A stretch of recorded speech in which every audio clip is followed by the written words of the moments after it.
Hi friends, आप सभी का आपके अपने यूट्यूब चैनल पढ़ाकू योद्धा में हार्दिक स्वागत है। फ्रेंड्स, आप सभी को आज इस वीडियो में जो मैथ्स के क्वेश्चंस बचे हुए हैं उसको मैं कंटिन्यू करा रही हूँ। अब हम मैथ्स के क्वेश्चंस को जल्दी से सॉल्व करेंगे फ्रेंड्स, ताकि कुछ रीजनिंग वगैरह के क्वेश्चंस भी देख सकें, क्योंकि अब जो है एग्ज़ाम होने की संभावनाएँ बढ़ती जा रही है। आप सभी को पता होना चाहिए कि रेलवे के द्वारा भी एनटीपीसी का जो एग्ज़ाम है वो जुलाई लास्ट में कराया जाएगा, और जो एसएससी के एग्ज़ाम्स है फ्रेंड्स वो भी कंडक्ट होने वाला है अब। तो इस लिहाज से फ्रेंड्स हम लोगों को भी अब अच्छे से तैयारी कर लेना चाहिए, क्योंकि ये मैथ्स के क्वेश्चंस है और फिजी व्यापम के लिए आप जो भी मैथ्स पढ़ते हो आपका वो मैथ्स जो है वो रेलवे में भी काम आएगा और साथ ही एसएससी में भी काम आएगा। ठीक है, तो इसलिए आप सभी अच्छे से मैथ्स का प्रिपरेशन करिए, और साथ ही अब रीजनिंग की भी हम लोग कुछ क्वेश्चन जो है करना स्टार्ट करेंगे। तो चलिए देखते हैं आज का पहला क्वेश्चन। ये जो है वो प्रॉफिट एंड लॉस से रिलेटेड क्वेश्चन है, और व्यापम का ऐसा कोई भी एग्ज़ाम नहीं है जिसमें प्रॉफिट एंड लॉस से क्वेश्चन ना पूछा जाए। ठीक है, कुछ फेवरेट टॉपिक्स हैं जो व्यापम है उसका, जैसा कि नंबर सिस्टम हो गया, ऐसी रेशियो वाला हो गया, जो समय और दूरी वाला चैप्टर है उससे, समय और कार्य वाला चैप्टर, और ये जो प्रॉफिट एंड लॉस है, इन सभी चैप्टर से क्वेश्चन पूछा ही जाता है व्यापम के द्वारा। और एलसीएम एचसीएफ वाला जो टॉपिक है उससे भी पूछता ही है। इसलिए ये सारे टॉपिक्स जो है सिर्फ व्यापम ही नहीं, बाकी और एग्ज़ाम्स भी है उनमें इन सारे टॉपिक्स से ही क्वेश्चन लगभग पूछे ही जाते हैं। तो आप सभी इन सभी टॉपिक्स को जिसको मैं अभी बोली हूँ उसको अच्छे से प्रिपरेशन कर लीजिएगा। देखिए क्या बोला जा रहा है। एक व्यक्ति 5 वस्तुएं 15 रुपये में बेचता है और 20% लाभ कमाता है। ठीक है, फिर उसके आगे बोल रहा है, देखिए अब जैसे ही हम क्वेश्चन पढ़े तो हमारे लिए ये वाला तो ये पहला ही क्वेश्चन बन गया। आगे क्या है, यदि वह ऐसी 8 वस्तुएं 18.40 रुपये में बेचता है तो उसके लाभ या हानि का प्रतिशत है। तो ये हमें काउंट करना है, बहुत ही ईजी है, इसको हम इजीली सॉल्व कर सकते हैं। देखिए यहाँ पर पर्याप्त स्पेस है तो हम इसको यहीं पर सॉल्व करते हैं। 5 वस्तुएं 15 रुपये में बेचता है और 20% का लाभ कमाता है। तो सबसे पहले हम क्या करेंगे, 5 वस्तुओं का जो क्रय मूल्य है वो निकाल लेते हैं। क्या निकालेंगे, क्रय मूल्य। क्रय मूल्य मीन्स क्या, कॉस्ट प्राइस। इसको लागत मूल्य के नाम से भी जाना जाता है। ठीक है, हिंदी में क्रय मूल्य, लागत मूल्य, और इंग्लिश में कॉस्ट प्राइस। तो इसको मैं इंग्लिश में सीपी करके लिख रही हूँ ना। तो सीपी इज इक्वल टू क्या होगा, यहाँ पर 20% का लाभ हो रहा है। ठीक है, तो ये होता है विक्रय मूल्य। विक्रय मूल्य मीन्स क्या, सेल प्राइस। ठीक है, तो सेल प्राइस यहाँ पर 15 दिया हुआ है तो इसको लिख देंगे 15। सेल प्राइस इंटू 100 क्या होगा, sale price into 100 divided by 100 plus लाभ %। ये होता है फार्मूला। वो यहाँ पर प्लस आएगा कि माइनस आएगा वो किस पर डिपेंड करता है, लाभ हो रहा है या फिर हानि हो रही। यहाँ पर 20% लाभ हो रहा है, इसलिए यहाँ पर हमने क्या लिखा है, प्लस का साइन लिया हुआ है। ठीक है, अगर ये हानि हुआ रहता है तो ये प्लस की जगह पर माइनस आता। तो ये होता है, अगर आपको क्रय मूल्य निकालना है, क्रय मूल्य मीन्स क्या, कॉस्ट प्राइस अगर आपको निकालना है तो उसके लिए अगर क्वेश्चन में सेल प्राइस दिया हुआ है तो यही फार्मूला होता है जिससे हम सॉल्व करते हैं। Sale price into 100 divided by 100 plus लाभ %, और अगर हानि है तो 100 माइनस लाभ %। ठीक है, तो ये होता है फार्मूला। चलिए अब आगे सॉल्व करते हैं इसको।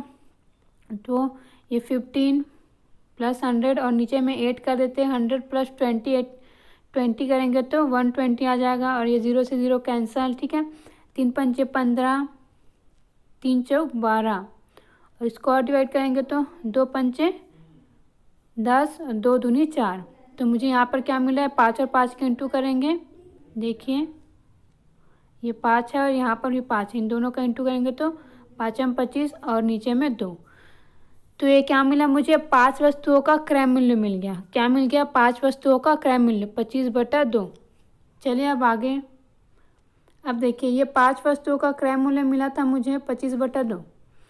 तो अब ये 5 वस्तुओं का क्रय मूल्य है, तो मुझे अगर एक वस्तु का क्रय मूल्य निकालना है तो मैं क्या करूँगी, ये जो है इसको 5 से डिवाइड कर दूँगी। तो एक वस्तु का क्रय मूल्य मीन्स क्या, कॉस्ट प्राइस CP। तो ये क्या हो जाएगा, इसको 5 से डिवाइड कर देंगे हम लोग, तो एक वस्तु का निकल जाएगा। तो 5×5 25। तो एक वस्तु का क्रय मूल्य कितना है, 5/2 रुपये। कितना, 5/2 रुपये। अब आगे चलते हैं। देखिए फ्रेंड्स, अब मैं आपको सबसे पहले क्रय मूल्य निकाल के क्यों बताई, क्योंकि लाभ हो या हानि हो दोनों ही क्रय मूल्य पर ही निकाला जाता है। किसी भी वस्तु का लाभ या हानि क्रय मूल्य पर ही निकाला जाता है, ये बात आप सभी अच्छे से याद रखिएगा। अब देखिए यहाँ पर 8 वस्तुओं को 18.40 रुपये में बेचा जा रहा है। तो देखिए यहाँ पर हमारे पास क्या दिया हुआ है, क्वेश्चन में विक्रय मूल्य दिया हुआ है, कहने का मतलब है सेल प्राइस दिया हुआ है। और लाभ हो या हानि हो, अगर मैं लाभ लेती हूँ तो लाभ इज इक्वल टू क्या होता है, सेल प्राइस SP लिख रही हूँ मैं, माइनस कॉस्ट प्राइस। मतलब लाभ कब होगा, जब विक्रय मूल्य से हम लोग क्रय मूल्य को घटाएंगे। और हानि के लिए क्या करते हैं, जस्ट अपोजिट, क्रय मूल्य माइनस विक्रय मूल्य, cost price minus sale price. तो दोनों ही कंडीशन में हमें दोनों चीज़ें पता होनी चाहिए। और यहाँ पर आप सभी देख रहे हैं कि लाभ या हानि हुआ है, यही हमें निकालना है, फिर इसको परसेंटेज में चेंज करना है। तो इसके लिए फ्रेंड्स हमने क्या किया, सबसे पहले एक वस्तु का क्रय मूल्य हम लोग निकाल चुके हैं। तो 8 वस्तु का निकालने के लिए क्या करेंगे, 8 से गुना कर देंगे, सिंपल। एक का हमें पता है तो 8 का निकालना है तो 8 से गुना कर देंगे। चलिए अब इसको डिवाइड करते हैं। तो 2 चौक 8 और 5 और 4 का इंटू करेंगे तो 20। तो 8 वस्तुओं का क्रय मूल्य कितना मिल गया मुझे, 20 रुपये मिल गया। और 8 वस्तुओं का विक्रय मूल्य कितना दिया हुआ है क्वेश्चन में, 18.40 रुपये। ठीक है, मीन्स 18.40 रुपये दिया हुआ है। अब देखिए फ्रेंड्स, आप सभी को पता चल ही रहा होगा कि यहाँ पर हानि हो रही है, क्योंकि क्रय मूल्य कितना आया, 20 रुपये आया। जबकि विक्रय मूल्य मीन्स जितने रुपए में हमने खरीदा है उससे कम में बेचा है, क्योंकि यहाँ पर 18.40 रुपये दिया हुआ है बेचने का। तो अगर हम जितने में खरीदे उससे कम में बेचेंगे तो हमें हानि ही होगी, है ना। तो अब इसको घटा करके निकाल लेते हैं कि कितने की हानि हुई है। तो 0.00, तो 0 में 0 गया 0। अब ये 0 छोटा है, यहाँ पर भी 0, तो यहाँ से हासिल लेंगे तो ये हो जाएगा 1, यहाँ पर हो जाएगा 10, फिर यहाँ से ये 9 हो जाएगा और ये हो जाएगा 10। तो 10 में से 4 घटाएंगे तो 6 हो जाएगा, 9 में से 8 घटाएंगे तो 1 हो जाएगा। ठीक है, तो ये हो गया 1.60। कितना हो गया, 1.60। हमें कितने की हानि हुई है, 1.60 रुपीज़ का। अब इसको परसेंटेज में चेंज करना है, तो परसेंटेज में चेंज करने के लिए जो हानि हुआ है उसको जो क्रय मूल्य है उससे डिवाइड कर देंगे और 100 से इंटू कर देंगे। चलिए इसको सॉल्व करते हैं। तो यहाँ पर देखिए ये हो जाएगा 20×5 और 5 और इसका इंटू करेंगे फिर। तो 5 0 में 0, 5 6 का 30 का 0, हासिल 3, 5 1 5, यहाँ पर दशमलव को लगा देते हैं। तो 5 1 5 और 5 और 3 8। ठीक है, तो कितने का हानि हुआ है, 8% का हानि हुआ है। तो ऑप्शन सी जो है वो सही आंसर है। तो आपको ऐसे ही इस प्रकार के क्वेश्चंस को सॉल्व करना है। और ये क्वेश्चंस पूछे ही जाते हैं, कभी कभी 2 क्वेश्चंस भी पूछ दिए जाते हैं, लेकिन एक क्वेश्चन पूछना तो डन ही रहता है। अब आगे चलते अगला क्वेश्चन देखते हैं। ठीक है, तो ये जो ऊपर का क्वेश्चन है इसको मैं सॉल्व नहीं करा पाई थी पिछले वीडियोस में, तो इसको भी सॉल्व कर लेते हैं। देखिए क्वेश्चन क्या पूछा गया है, ये भी अच्छा क्वेश्चन है, नॉर्मल क्वेश्चन है और इजी भी क्वेश्चन है। एक व्यक्ति एक शर्ट एवं पेंट 371 रुपये में खरीदता है। मीन्स शर्ट और पेंट दोनों का मूल्य एक साथ है ना, दिया हुआ है कंबाइंड करके 371 रुपये। यदि पेंट की कीमत शर्ट की कीमत से 12% अधिक है तो शर्ट की कीमत है, पेंट की कीमत शर्ट की कीमत से, तो मान लेते हैं कि शर्ट की कीमत X रुपये है। ठीक है, तो देखिए फ्रेंड्स, कोई भी चीज़ जो है अपने आप में 100% होता है, तो अब जो वृद्धि होगी वो 100 में ही वृद्धि होगी, है ना। तो क्या बोला जा रहा है कि यहाँ पर मैं मान लेते हैं कि X रुपये है शर्ट की कीमत, तो ये जो X रुपये है शर्ट की कीमत उससे 12% अधिक है। मीन्स ये खुद में अगर 100% है तो उसमें 12 की वृद्धि कर देंगे तो कितना हो जाएगा, 112%। ठीक है, तो इसी का 112% क्या है, जो पेंट की कीमत है वो। तो मान लेते हैं कि पेंट की कीमत y है, तो y इज इक्वल टू क्या हो जाएगा, x का 112%। किसका, x का 112%। ठीक है, आप सभी को समझ में आ गया होगा। यहाँ पर साफ साफ दिया हुआ है कि पेंट की कीमत शर्ट की कीमत से 12% अधिक है। और आपको हमेशा पता होना चाहिए कि कोई भी चीज़ जो है अपने आप में 100% होता है। तो कभी भी वृद्धि करते हैं तो उसको 100 में ऐड करके उसको परसेंटेज के इक्वल में लिखते हैं। तो आपको पता है कि परसेंटेज कभी भी होता है तो नीचे में 100 आता है। तो चलिए इसको सॉल्व करते हैं थोड़ा सा। तो इसको मैं सॉल्व करूँगी तो देखिए 2 पंचे 10, 2 छः का 12, 2 पंचे 10 और ये 0। फिर से 2 से जाएगा, 2 दूनी 4 है ना, 1 होगा, फिर 2 अट्ठे 16 और 2 दूनी 4 और 2 पंचे 10। तो यहाँ पर आ गया 28/25 है ना, 28x 28/25 आएगा। ठीक है, तो y की वैल्यू कितनी आई देखिए, मैं इसको अच्छे से लिख देती हूँ। ये ऐसे आया हुआ है 28/25 ये x को पीछे भी लिख सकते हैं, सामने भी लिख सकते हैं, इससे कोई फ़र्क नहीं पड़ेगा। तो अब देखिए आगे इसको सॉल्व करते हैं। अब इसी से ही सॉल्व होगा ये। यहाँ पर कंबाइंड करके दिया हुआ है x + y = 371 रुपीज़। तो x ही है ना। y कितना निकला अपना 28 / 25x, इतना ही आया है। आप सभी अभी देखे हैं ना, 28 / 25x = 371। अब इसको सॉल्व करते हैं तो ये इसका इससे इंटू होगा तो ये हो जाएगा 25x है ना। तो फिर ये 25 जो है ये इन दोनों के बटे में हो जाएगा। कभी भी इस प्रकार के क्वेश्चन को सॉल्व करते हैं तो मैथ्स का ये रूल होता है कि सबसे पहले इससे इंटू करेंगे, फिर ये दोनों के बटे में आ जाता है ना। अब इन दोनों को ऐड करते हैं तो देखिए 8 और 5 को ऐड करेंगे तो कितना आएगा 13, तो 3 हो गया, फिर हासिल में 1 होगा तो 2 और 2 4, 4 और 1 5, तो कितना आ गया 53x आ गया, 53x हो गया है ना। अब देखिए ये बहुत ज़्यादा इजी हो गया। कैसे, अब इसको मैं यहाँ पर लिखती हूँ है ना अलग से।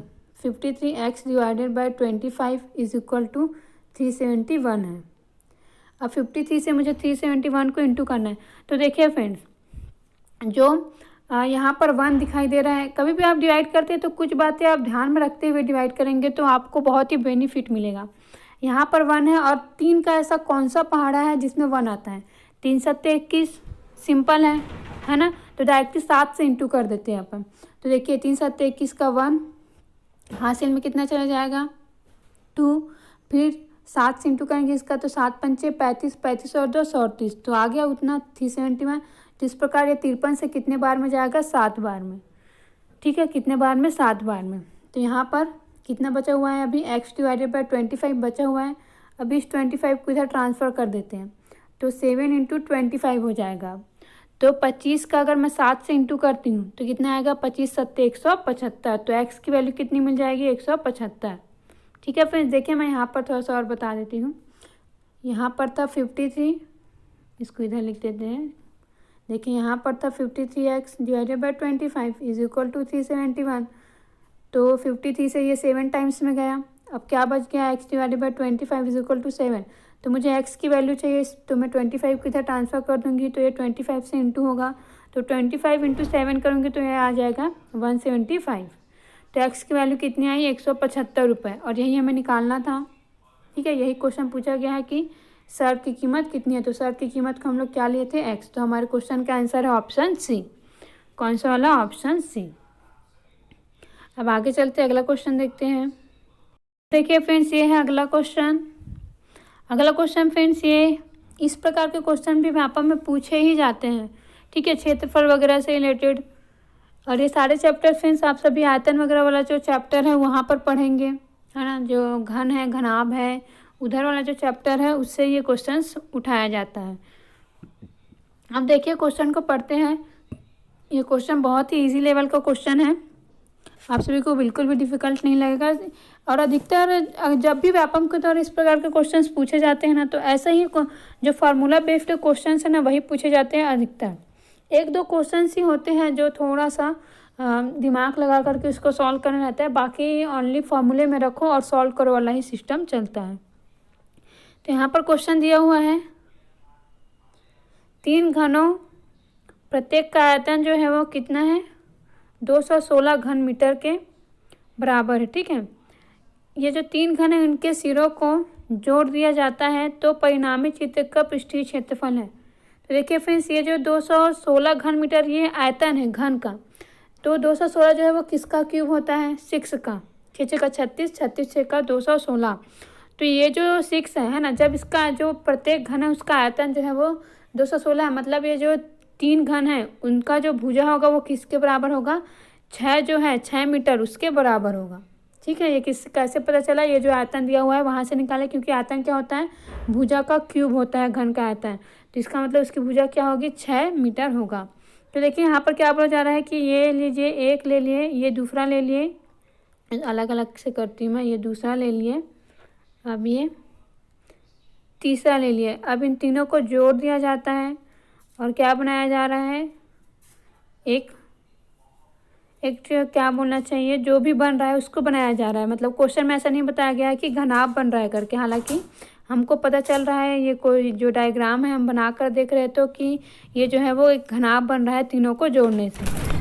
तो अब हमें इसको सॉल्व करना है, तीनों जो जुड़ गया है उसको। तो देखिए यहाँ पर कभी भी इस प्रकार से क्वेश्चन दिए जाते हैं जोड़ने वाला, तो घनाभ जो बनता है फ्रेंड्स, उसका जो लंबाई जो होता है, सिर्फ लंबाई बदलता है, बाकी जो चौड़ाई है, ठीक है, देखिए ये जो चौड़ाई है और जो ऊंचाई, ये जो चौड़ाई है यहाँ पर रहता है ऐसे चौड़ाई, और ये जो ऊंचाई है वो हमेशा ऐसे सेम रहता है। ठीक है, तो इस प्रकार यहाँ पर देखिए ये भी 6 है, ये भी 6 है, ये भी 6 है, तो ये तीनों मिलाकर के जो लंबाई है वो क्या हो जाएगा? 18 हो जाएगा। क्या हो जाएगा? 18 हो जाएगा। और ये जो ऊंचाई है वो 6 ही रहेगा और जो चौड़ाई है वो भी 6 ही रहेगा। तो यहाँ पर हमें सिर्फ यही समझना रहता है कि जो लंबाई है वो तीनों का जो एडिशन है उसके बराबर होगा, बाकी फॉर्मूले में रखना है और सॉल्व करना है। तो इसका फार्मूला क्या होता है? घनाभ का पृष्ठीय क्षेत्रफल का 2 होता है, इन ब्रैकेट लंबाई गुणित चौड़ाई, ठीक है, प्लस चौड़ाई गुणित ऊंचाई प्लस ऊंचाई गुणित लंबाई, ऐसे होता है इसका फार्मूला। तो चलिए रख देते हैं। 2 है, लंबाई कितना निकला? 18 इंटू 6, चौड़ाई है ना, और चौड़ाई गुणित ऊंचाई 6 इंटू 6, फिर ऊंचाई गुणित लंबाई 6 इंटू 18। तो 18 और 6 का गुना करेंगे तो कितना आएगा? 18 6 का 108, ठीक है, यहाँ पर 6 6 का 36 और यहाँ पर फिर से 18 6 का 108। तो चलिए इसको ऐड करते हैं, तो ये हो गया 108, ये हो गया 108 और ये हो गया 36। तो 8 दूनी 16, 16 में 6 ऐड करेंगे कितना हो जाएगा? 22 हो जाएगा। 2 हो गया, हासिल में 2 हो गया, ठीक है, 2 और 3 5 हो गया, और ये 1 और 1 ये 2 हो गया। तो 252 मीटर है, ये आ गया है। तीनों को ऐड करते हैं तो अब चलिए ये जो 252 मीटर है, तो बाहर में क्या था? 2, तो 2 से इंटू करेंगे तो 2 दूनी 4, 2 पंचे 10, हासिल आई 1, 2 दूनी 4 और 1 5। तो हमारे क्वेश्चन का आंसर क्या हो जाएगा? 504 वर्ग मीटर। कितना हो जाएगा? 504 वर्ग मीटर। ठीक है, तो यही आंसर है और इसको ऐसे ही सॉल्व करना है, सिर्फ फॉर्मूले में रखना है। बस वही चीज़ पता होना चाहिए कि जब भी ऐसे जोड़ने होने के लिए बोल रहा है तो क्या चीज़ बदलेगा। जो चौड़ाई है और ऊंचाई है वो हमेशा वैसे ही रहेगा, सिर्फ लंबाई बदल जाता है। अब आगे चलते अगला क्वेश्चन देखते हैं। एक साइकिल के पहिए को 5000 बार घुमाने से वह 11 किलोमीटर गति करता है, तो पहिए की त्रिज्या कितनी है? तो ये भी बहुत ही ईजी है। देखिए फ्रेंड्स, कभी भी साइकिल जो है ना, साइकिल जो है एक बार, साइकिल जो है वो सर्कल के जैसा होता है ना, तो उसका जो पहिया एक चक्कर लगाता है तो कितने दूरी तय करता है? उसके परिधि के बराबर। और परिधि क्या होता है? वृत्त का 2πr। ध्यान में रखेंगे, एक बार जब साइकिल का पहिया या फिर किसी भी चीज़ का पहिया एक साइकिल लगाता है, मतलब एक चक्र पूरा करता है, तो वो कितना दूरी तय करता है? अपनी परिधि के बराबर, मीन्स 2πr। अब क्या बोला जा रहा है कि वो कितना बार घुमा? 500 बार, 5000 बार घुमा है ना, 5000 दिया हुआ है, 5000 बार घुमा है। तो देखिए ये तो एक बार एक चक्र में, मतलब एक राउंड जब करता है उसका है परिधि है ना, मीन्स उसकी दूरी है ये, उसकी लंबाई है 2πr एक चक्कर लगाने पर। तो 5000 चक्कर लगाने पर कितना दिया हुआ है? तो 5000 से इंटू कर देंगे 11 किलोमीटर।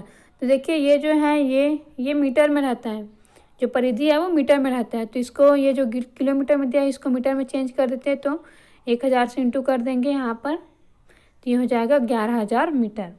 ठीक है, क्योंकि ये जो रहता है परिधि वो हमेशा मीटर में ही रहता है, ये बात आप ध्यान में रखेंगे। ठीक है, तो इसलिए इसको भी हम लोग मीटर में चेंज कर लिए। तो यहाँ पर 5000 बार घूमा है, तो एक बार घूमने पर इतना दूरी तय करता है, तो 5000 घूमने पर कितना दूरी तय कर रहा है? 11000 किलोमीटर, मतलब 11 किलोमीटर दिया हुआ है, उसको हम लोग मीटर में चेंज किए तो 11000 मीटर। अब बस इसको सॉल्व करना है। ये 3 0 से मैं इसको अलग कलर में चेंज कर देती हूँ। ये 3 0 से ये 3 0 कैंसल। अब देखिए ये पाई है, पाई की वैल्यू क्या होती है 22/7। इसको रख देते हैं। ये 11 है तो 11 दूनी 22 हो जाएगा। तो यहाँ पर देखिए ये 2 है, ये भी 2 है, दोनों का इंटू होगा 2 दूनी 4। अब इसका इंटू देखिए यहाँ पर गुना का साइन है तो ये 4 होने के बाद इससे इंटू करेंगे 5 है तो 4 पंचे 20। तो ये आ रहा है 20/7 और यहाँ पर आर है और इज इक्वल टू यहाँ पर 1 बचा हुआ है। तो अब आर की ही वैल्यू चाहिए अपने को, तो आर को इधर अब क्या करेंगे हम लोग, ये जो संख्या है इसको इधर ट्रांसफ़र कर देंगे। अब मैं इसको फिर से लिख रही हूँ, ठीक है। देखिए यहाँ पर आ गया है 20/7 आर इज इक्वल टू 1। तो मुझे आर की वैल्यू चाहिए तो मैं इसको इधर ट्रांसफ़र कर दूँगी। तो ये जब इधर जाएगा तो जो नीचे में है वो ऊपर चला जाएगा और जो ऊपर में है वो नीचे आ जाएगा। तो ये क्या मिल गया मुझे, जो त्रिज्या है वो मिल गया। अब देखिए यहाँ पर मुझे कोई भी मैच करता हुआ नहीं दिखाई दे रहा है, क्योंकि देखिए ये जो निकाली हूँ मैं वो मीटर में निकाली हूँ और यहाँ पर जो दिया हुआ है ये सेंटीमीटर में।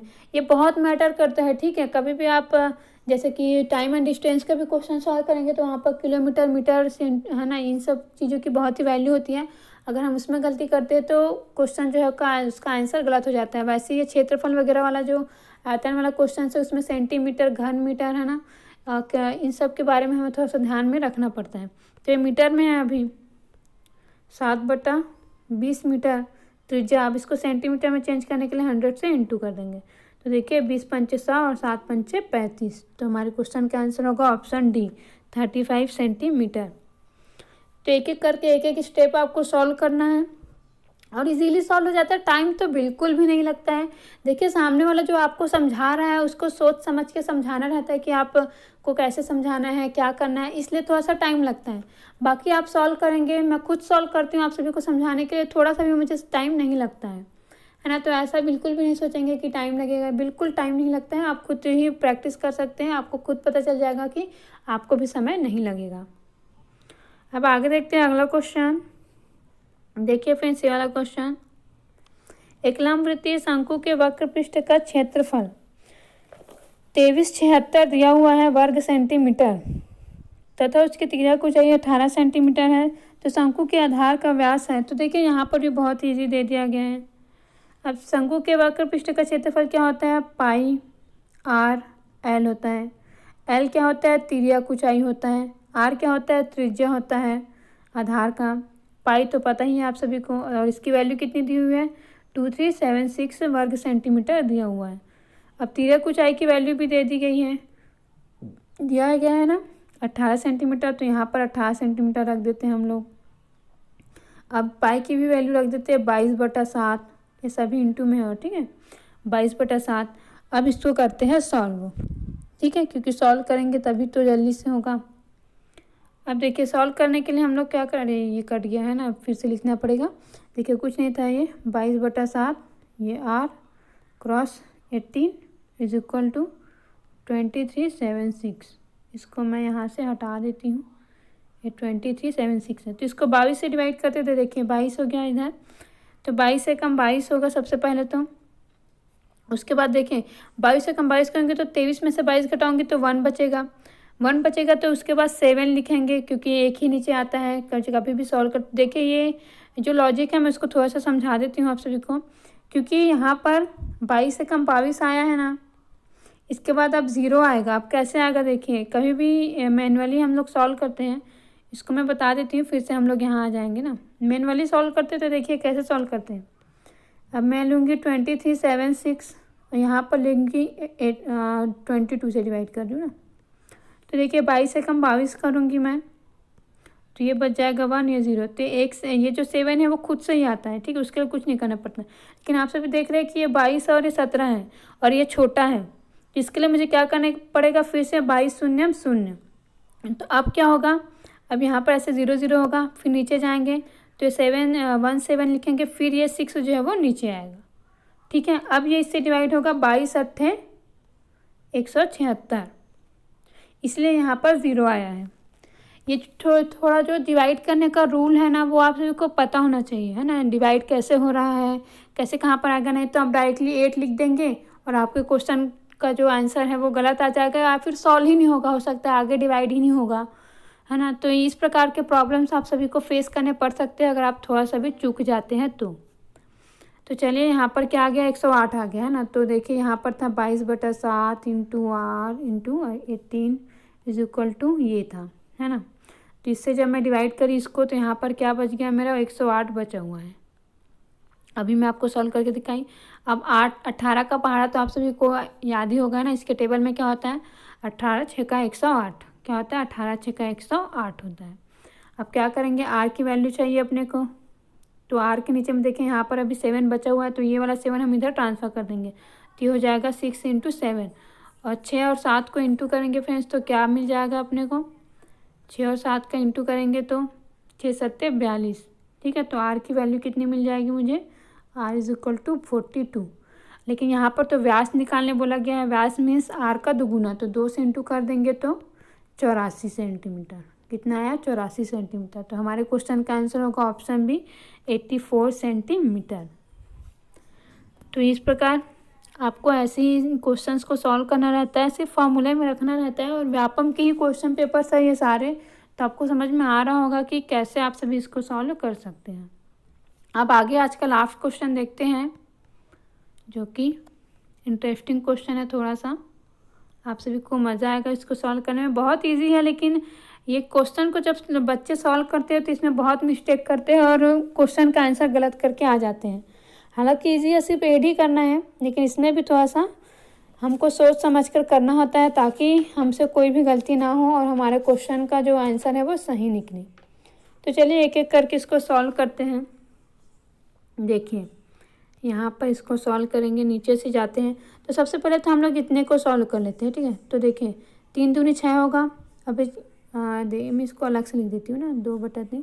देखिए इसको इसके इंटू करेंगे, 3 दूनी 6 होगा, है ना, और यहाँ पर 6 आ जाएगा। फिर ये नीचे में तो पूरे के नीचे में हो गया 3, और 6 और 2 को ऐड करेंगे तो 8/3 आ गया, कितना आ गया 8/3। तो देखिए अभी ये कहाँ है, सिर्फ इतने को ही सॉल्व कर रही हूँ मैं। तो अभी देखिए 1 + 2 डिवाइडेड बाय 8 डिवाइडेड बाय 3 ऐसा है।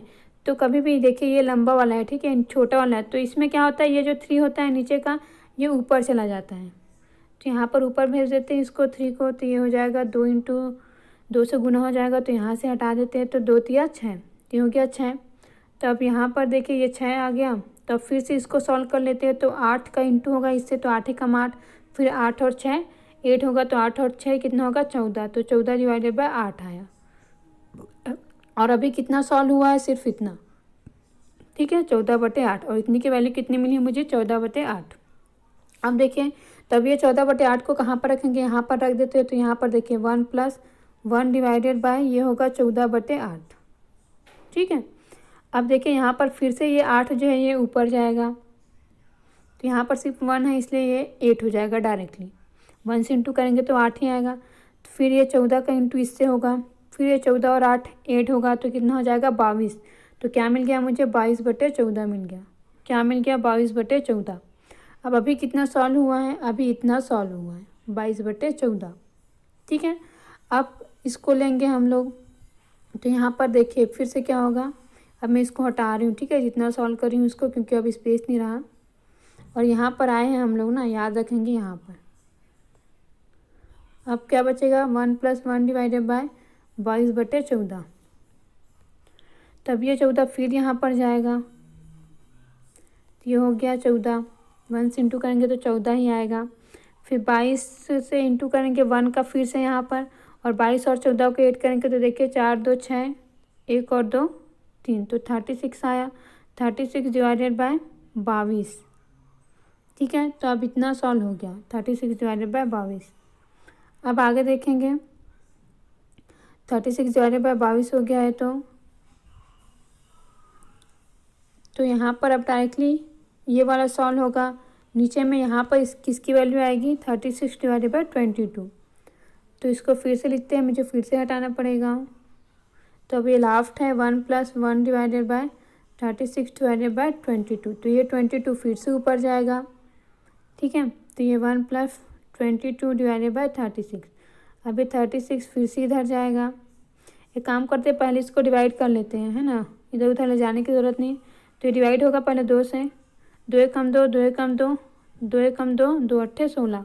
तो आप सभी देख रहे हैं क्या मिल रहा है मुझे, 1 + 11/18 मिल रहा है ना। तो ये तो यही हो गया ऑप्शन ए। क्योंकि देखिए ये जो लिखा हुआ है ना सहित करके, तो मैं पहले भी आप सभी को अपने पिछले वीडियोस में बता चुकी हूँ कि इसका मीनिंग होता है प्लस। सहित करके कभी भी लिखा होता है तो एक्चुअली में इस प्रकार से अगर लिखा है, इसको अलग कलर से शो करती हूँ मैं, इस प्रकार से अगर लिखा है तो मैं इसको ऐसे लिख सकती हूँ। तो हमारे क्वेश्चन का आंसर होगा ऑप्शन ए। ठीक है फ्रेंड्स, तो आप सभी को समझ में आ गया होगा आज के सारे क्वेश्चंस का सॉल्यूशन।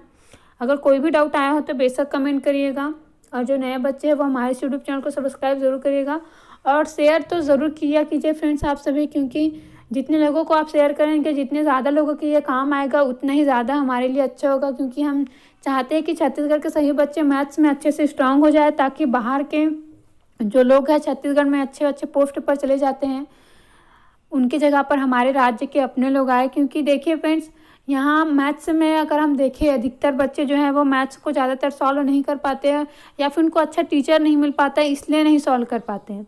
तो आप सभी जो है इसमें अपना योगदान दीजिए, छत्तीसगढ़ के हर बच्चे तक इस वीडियो को पहुँचाइए, ताकि वो अच्छे से व्यापम के एग्ज़ाम की तैयारी कर सकें। व्यापम के साथ ही जो CGPSC वगैरह में भी क्वेश्चंस पूछे जाते हैं, तो उसमें भी ये सब आप सभी का बेसिक लेवल में काम आएगा। और CGPSC के भी क्वेश्चंस मैं सॉल्व करवाई थी इस साल का, तो वो भी आप सभी प्लेलिस्ट में जाकर देख सकते हैं। And thank you friends.